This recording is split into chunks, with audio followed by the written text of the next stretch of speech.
Hey, what's up, guys? Today I want to go over some for Tactics Tuesday a mate pattern. Anastasia's mate, it's called. And the mate theory is actually based off of a book back in 1903 by the name of Anastasia und das Schachspiel.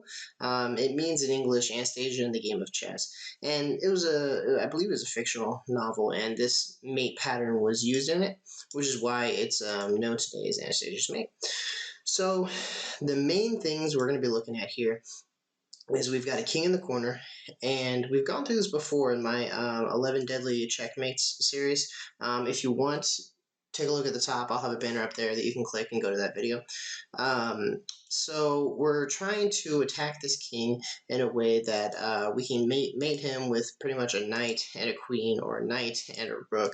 And there's just a certain pattern we do to get this. So for instance, here in this scenario, you can pause if you want to think about it.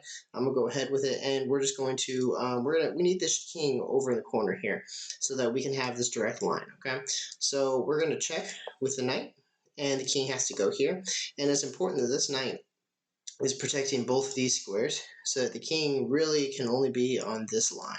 And that's going to be important because our next move is queen takes h2. And king has to take back, and oh, my queen, and then rook comes in with the checkmate.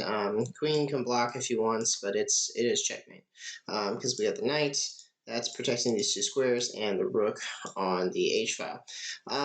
So that's kind of what Anastasia's mate is. We can look at another example. I like to look at multiple examples for each one just so we can kind of see how they're used in different scenarios.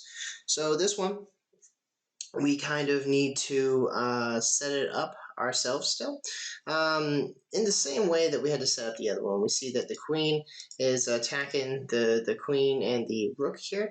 So if we're looking at it all together, we could try to do it for ourselves right now. It's going to get a little dicey. So the correct move pattern in this one, actually, and you can go into deeper why, going through your analysis here. If we try to just do this without trading off queens, it doesn't work as well. It's not forced. So we go ahead and trade off queens. Bishop comes in, and then from here, it's checkmate already. Knight comes to e7, check, just like before. King comes here. Knight is blocking off both these spots, so we can go ahead and check.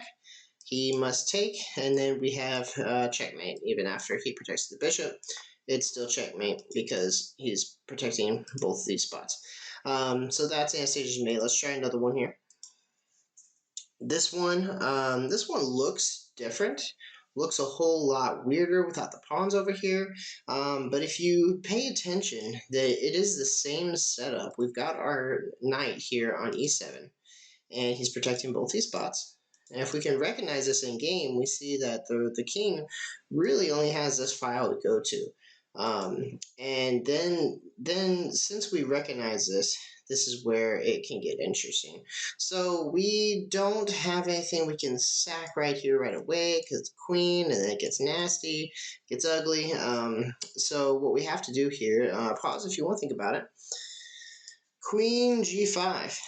Checking the king, and there's no defense to this with like the queen jumping in the middle or anything, so he has to go back to e7 or h7, and then we're in the prime position now again to do what we always do. Queen takes h5, queen takes h5, rook takes h5, and we have checkmate again, because obviously I will keep going over this point. The knight is protecting these two spots.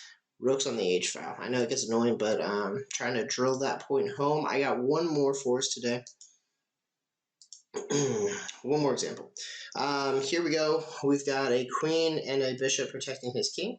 We've got our rook here, our queen here, and we've got the knight. And you can probably already guess where that knight's going to be going. So here's good to note that once we play e2 in this scenario, queen can't take because it's pinned to the king.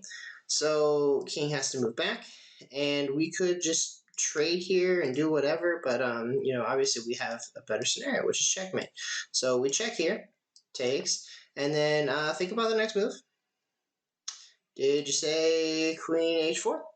That doesn't work because queen takes. So a little sneaky, gotta play queen h8. Gotta play queen h8. Then you can only block with the queen, and then we have checkmate. So think about the scenarios and try to learn to recognize them in game. Anastasia Bait's great. It's a bread and butter staple you're going to want throughout your full chess career. And so I hope you learned something. Let me know in the comments what you think, and I will see you guys next time.